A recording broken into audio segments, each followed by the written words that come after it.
everyone, welcome to our podcast. My name is Bernard Picase. My name is Charles Simon L. Guerrero.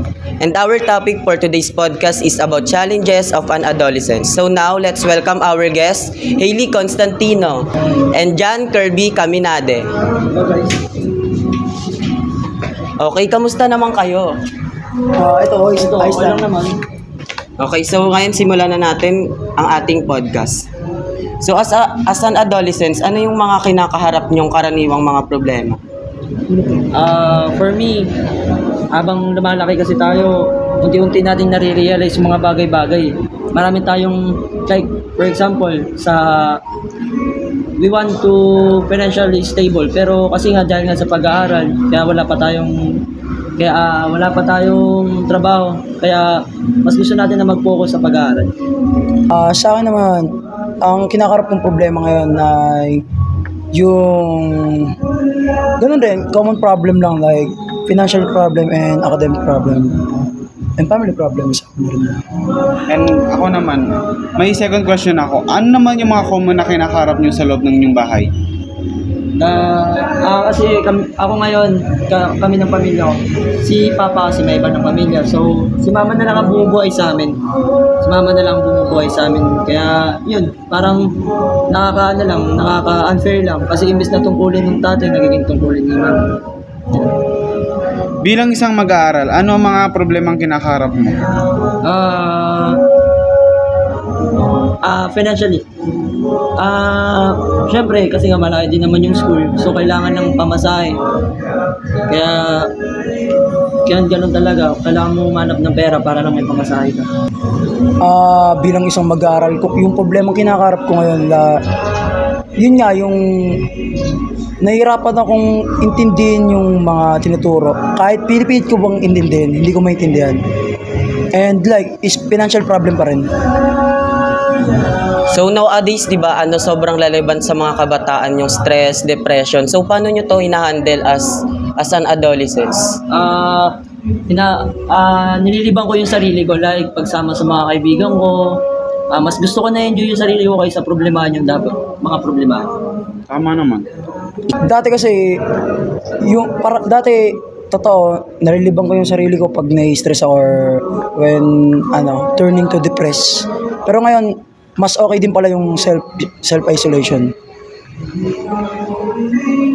So ano yung mga nagiging coping mechanism nyo para makalimutan yung mga stress or depression na kinakaharap nyo? Sa akin, ayun, parang gusto ko bandingin kasama ang sarili ko. Pero alam naman natin na mas masaya talaga pag may mga kaibigan. Pero minsan kasi kapag mag-isa ka lang, marami kang marirealize. Like, di ba? Mga problema na yan. Kaya natin solusyonan yan. Pero tao-tao laging may problema. Kaya ang lagi lang natin gawin, di ba yung laging sarili natin, kaya mong problemahin ka ng problema. Siyempre, di ba lahat naman tayo dumaan sa childhood natin? Ano yung naging nyo, parang ano yung napansin yung changes sa inyo sa katawan nyo nung naging adolescents kayo in terms of sa pag-uugali, mga ganun, sa behavior? Ako mas gusto ko ng tahimik, mas gusto ko mapag-isa minsan. May mga times naman na gusto natin na sa mga kaibigan tayo, pero ako para sa akin, mas gusto ko talaga mapag-isa kasi nakakapag-isip-isip ako. Yan yung nagbago sa akin. Hindi kagaya nung kabataan ko parang mas gusto ko na nasa mga kaibigan ako, gusto ko sila laging kasama sa laro. Ngayon, habang lumalaki ako, mas gusto ko mapag-isa at mapag-isip-isip yung mga problema. Sa akin naman, nung bata kasi ako, spoiled ako eh. So, ngayon ko lang, netong naranasan ko na yung kahirapan, ngayon ko lang na pagtanto lahat ng, alam mo yun, yung realization na sobrang halaga pala talaga ng mga memories. Pati yung bonding, yeah, like that. Sa panahon ngayon na halos lahat ng kabataan ay nakatutok sa gadget o social media, para sa'yo, ano ang mabuti at masamang naidudulot nito? Sa social media, ang maganda naman sa naidudulot nito sa atin is kaya natin kumuha ng information. Pero hindi naman lahat kasi totoo sa makuha natin sa social media. Tsaka nakakatulong dito po para communication. Like for example, nasa malayo yung kamag-anak mo. Then gusto mo silang kausapin kasi may problem na ganito. Andyan yung messenger. messenger para makausap sila. Ang bad naman is nawawala tayo yung like for example pag-banding sa kaibigan. Na dapat na pag-banding natin sa ibang tao, napupunta lang sa social media. And then, nakakasira siya sa pangkalusugan natin. Kasi nawawala na tayo ng oras sa pagkain. And imbis na banding ng pamilya na pupunta sa paggamit ng ano. Doon naman sa panahon ngayon, mas natututo ng maaga yung bata.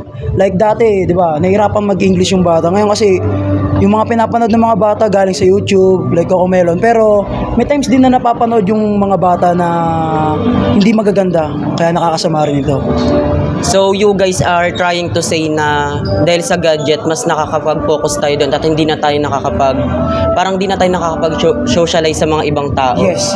Na parang syempre Gen Z nga, 'di ba? Syempre doon talaga tayo nakatuon sa gadget eh. Yes. Na parang nag-iba na talaga yung generation natin ngayon. Yes. Okay. Next question. Anong epekto ng bullying, online man o personal, sa emosyonal kalusugan sa mga kabataan?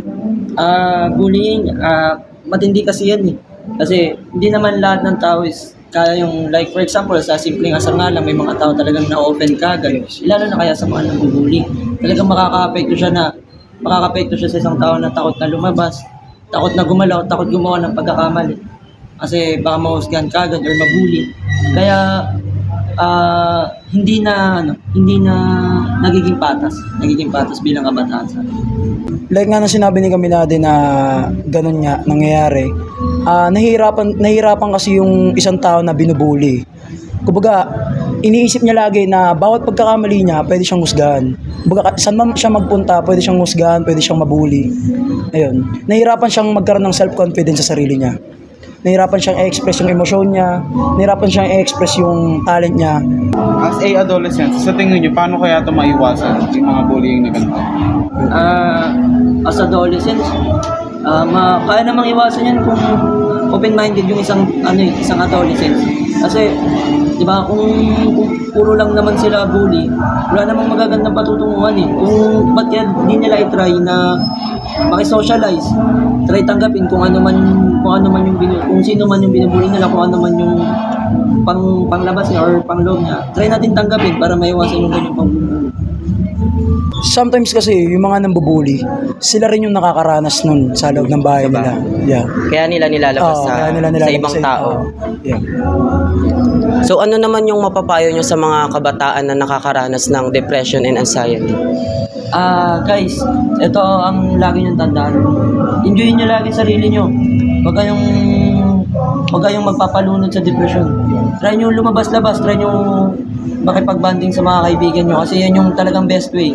At try niyo din makipag-bonding sa pamilya niyo. Kung wala sa pamilya niyo, sa mga kaibigan, try niyo lumabas-labas. Yun lang. Ikaw, Champ, ano naman yung opinion mo about sa question na yun? When turns stress or depression sa mga sa ibang tao, di ba? Okay lang naman maramdaman mo yun, or yung feelings lang, yung natural na feelings lang, pero wag kang masyadong magpapadala. Kasi pag nagpalugmok ka dyan, damay lahat ng galaw mo eh. Mapatrabaho, mapaaral, pati na rin sa pakikitungo mo sa ibang tao o sa kaibigan mo. So, ang dapat mong gawin, sabayan mo lang. Like, wag kang masyadong magpadala. Ano yung mga sa tingin mo dapat gawin nila pag nakaka-experience sila ng mga depression or anxiety? Sa akin sa part ko, nai-stress din naman ako, no? And hindi pa ako nakakaranas ng depression, and sana wag. Pero ako, when I get stressed kasi, nililibang ko sarili ko eh. Yun nga, kagaya naman ni Trump, nililibang ko lang din sarili ko. Kasi sa loob naman ng pamilya namin, yun naman, masaya naman kahit naman wala si Papa. May iba ng pamilya ganun. Pero hindi naman namin naging problema yun. Kung tutusin, mas masaya nga kami kasi kapag dumadating ako sa stress and depression, yun, nakikipag-bonding ako sa mga kapatid ko, asaran, yun lang. So kahit parang may pangit na nangyari, meron pa ding magandang na idulot, guys. Yes. Okay, so dito na po nagtatapos ang ating podcast for today. Maraming salamat po sa mga guests natin, Hailey Constantino and John Kirby Caminade. Thank you rin po.